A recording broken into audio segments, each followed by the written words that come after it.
No one's job is safe in 2024 in the tech sector. Also, we're going to be kind of throwing out our 2 cents on this whole racist AI thing, as well as some Mortal Kombat 1 updates for anybody who still cares about that. Let's do the thing. Welcome, nerds, to this week's edition of the Gaming and Tech News, generally speaking. Now, I'm no Linus or Spawnwave or Gamers Nexus or insert channel that is dedicated to the tech and gaming news here. That's not what you're getting here. This is just enough to keep you informed, generally speaking. We do this just about every week as part of a larger news show called The Week in Nerddom over on the main channel. You can find that linked down in the description or at the end of this video. Now let's talk about some gaming and tech and maybe even some like photo, video kind of news as well. So, first thing, we don't have follow-ups or corrections. We're going right into trailers. We did get a couple of trailers this week. First is the Mortal Kombat 1 trailer for Peacemaker. He will be dropping the day after this video goes up, so Thursday. Actually, no, he will be dropping the day this video goes up. He's coming out on the 27th. And yeah, I think that's tomorrow. He will be dropping on the 28th after all, so today is the day. Happy Peacemaker Day. If you have the combat pack already paid for, or if you're purchasing the combat pack, you have yet to do that, then you will get him in this early access week. Anyone who does not have the combat pack, I believe the early access tower starts now, but you will not be able to purchase him until next week. Janet Cage, also in the trailer, is not going to be available until next month sometime. The exact release date for her was not given, sadly, but it is the situation right now. So go check out the Peacemaker trailer. There's a lot about this. We're going to go over it in the proper news section, but there's a lot about this trailer that's kind of awesome. From there, we talked about this one last week, just finally letting you know that the Erdtree trailer did drop. The expansion, I guess, is coming June 21st. It looks insane. Go check out that trailer. Really all we have for trailers, so let's get into some regular ass news. First up, the big piece for this week is Layoffs. We are looking at now, considering the next 2 things that we're about to talk about, we are looking at in the gaming sector of the tech world. We're looking at approximately 7,000 people who are now jobless since the beginning of the year, and it's not even March yet. So that sucks. But the big one, the new announcements, I guess, in this realm of things, PlayStation is laying off 900 different staff members throughout their PlayStation studios. Some of those studios that are the hardest hit are going to be Naughty Dog and Insomniac, as well as the Sony London studio is completely shuttering its doors entirely.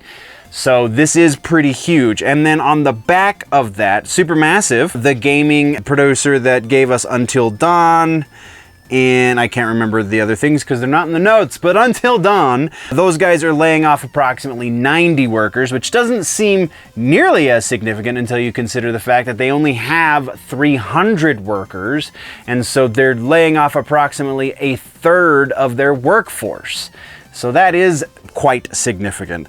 Yeah, just nobody's safe, man. It's there was a bit of a boom on the tech side of things, gaming included, during the pandemic, and we're just now getting to the point where that has reached critical mass, and that just a lot of these companies are carrying too much weight as far as who they're employing, and so they have to cut these corners where they're needed because, you know, profits are a thing. So yeah, it sucks, but it is what it is. So that's the first big piece. The second big piece is Google. Actually, Google's in here twice, and we're actually, yeah, just whatever. Google, let's talk about the Googles. So there's been a bit of an update about it because all of this has happened since our the last time we spoke. Actually, I think it broke the night I was uploading last week's episode. And yeah, Google has racist AI, but that's not exactly surprising, even though it is technically news. There were people who were testing the limits of Gemini's image creation, and they were trying to generate images of the US founding fathers, of Vikings, of of the most egregious one was German soldiers from 1943, because you can't use the N-word, the other N-word, I guess. You can't use the N-word for white people, which sounds really bad. With any of these AIs, it's a flag word. It's not gonna do anything if you use the NAZI word, right? So they had to get creative with trying to generate these images. So they said a German soldier from 1943, roughly the time of World War II, when pretty much all of the German soldiers were white men. Pretty much, I would say 99.98% of them were white men. I'm sure there were some females in there, but very, very few. When they plugged in these directions into the AI generated the things you're seeing on your screen. For those of you who are listening and you are not aware of this story just yet, they're basically anything, all of these images are anything but white people. And so this is kind of troublesome, because while, you know, it's not unknown that Google is trying to push DEI initiatives, this is a little egregious in that realm of things. So they completely removed the ability to create images with Gemini, and they're going to work it out. But so that's not the most recent bit of this. That's just kind of the bringing you up to speed portion, just in case you haven't heard anything. The most recent development is the explanation from Google as to why this happened, since they've gotten into starting to debug and fix it, if you will.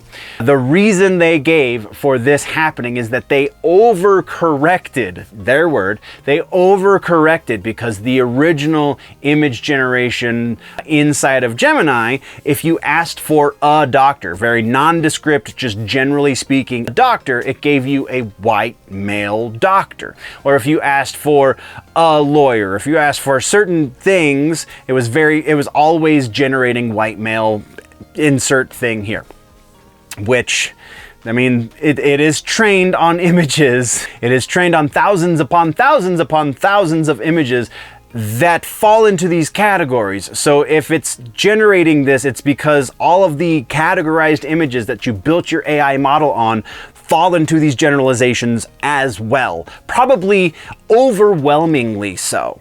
So when they saw that this was the issue, their correction was to not generate white people basically at all. Like, some of the pictures that they generated that are being used as examples definitely show, like specifically the founding fathers, the American founding fathers. There's, I believe, in one of the pictures specifically, it's a group of what could theoretically be the founding fathers around a table, save for the one very dark man that's sitting at the table with them, presumably also conversing and was not owned by anyone in the room. So yeah, just very strange and historically inaccurate. So Google hasn't said when they're going to give image back to Gemini, but that was their explanation, was we overcorrected because it was giving you statistically accurate images that we didn't agree with. So we wanted to tip the scales the other direction. So yeah, that's that part of it. And then there's another element to the Google AI stuff that's not really image based yet, but it was also revealed this week that Google is in a licensing agreement, or is heading to the end of a licensing agreement anyway, finalizing, I should say, a licensing agreement with Reddit in order to use the Reddit forums in order to train its large language model AIs. And then presumably at some point it will also use images and videos hosted on Reddit to train the image-based AIs that they're coming, because there's more than just Gemini. There's a whole lot going on behind the scenes at Google. There's a lot of AI work happening with those guys these days, and this is a little interesting, because if you recall, we didn't talk about it last week because I didn't see this coming, and I totally should have just put it in here anyway. If you will recall, or if you did not know, then I'm telling you now, Reddit is about to go public. They're about to be publicly traded on stock markets. And so what they're trying to do is they're trying to increase their valuation. They're trying to increase their worth before they go public so they can make more money. That's kind of how this works.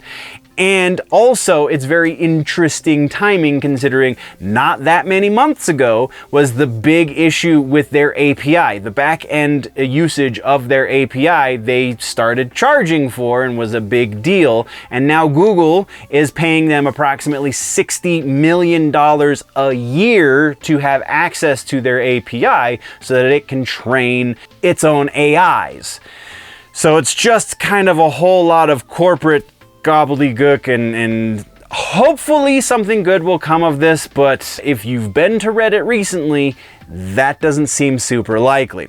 So that's what we got on that piece. And then our final bit this week is Mortal Kombat 1. We just got the most recent update, or the most recent combat cast, I should say, that is outlining key points from this week's update that should be dropping hopefully before this video has gone live, because it should be going live in the morning, the update, and these videos don't get posted until evening at the best.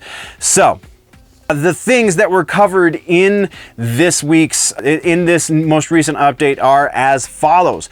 First off, there is going to be a proper free play weekend for the game in March, meaning if you do not currently own Mortal Kombat, you can download it digitally for free, and you have 3 days to do whatever you want with it. Presumably, I don't know that you can you'll have any of the, I don't know. They didn't really go into specifics of what exactly was going to be free. It was just going to be base roster, if it's going to be all the DLC up to that point, or what.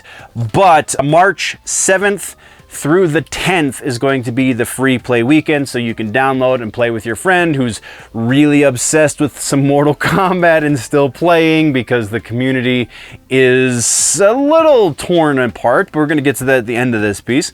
This free play weekend is going to be on Xbox, PS5, and Steam, and that is significant because the other big piece from this update was that crossplay is coming with this update.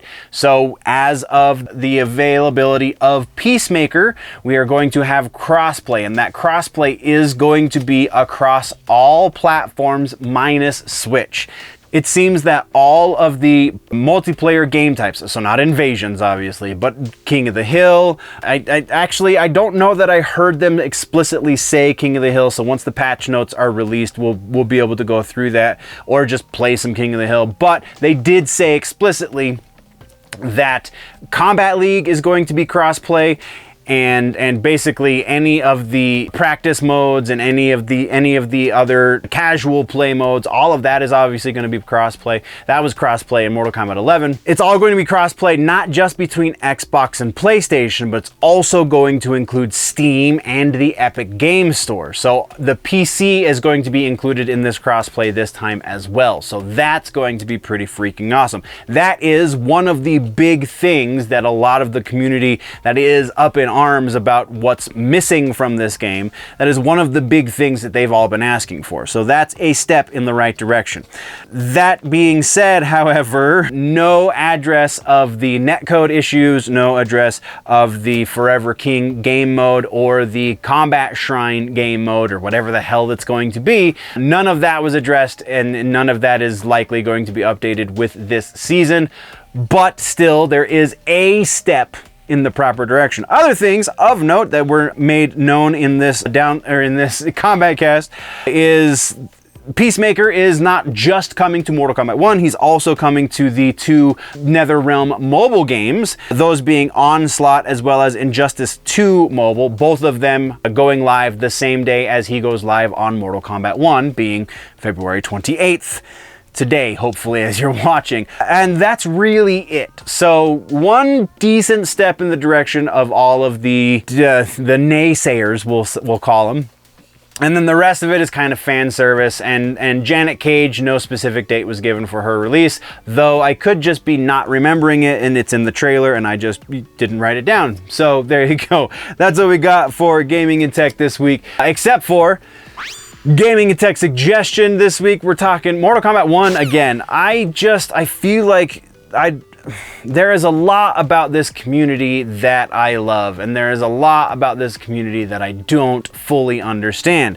And one of the things I don't fully understand is it's modern gaming. It's not just Mortal Kombat that was launched broken, for lack of a better term for this argument, but basically every AAA title that has been released over the last roughly decade has been broken to some degree, many more than most.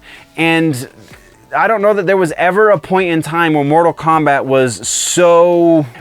1 specifically was so broken that you couldn't play it, save for the issues with connecting to the servers and the desync and all that. And I guess some people had a worse experience than I, but I have never really been able to not get connected for longer than a couple of minutes or so, even at its worst when the desync it was an issue. So I'm going to recommend you go play a little bit of Mortal Kombat 1. It might be a couple weeks early, what with the free play weekend coming up here in just about a week or two.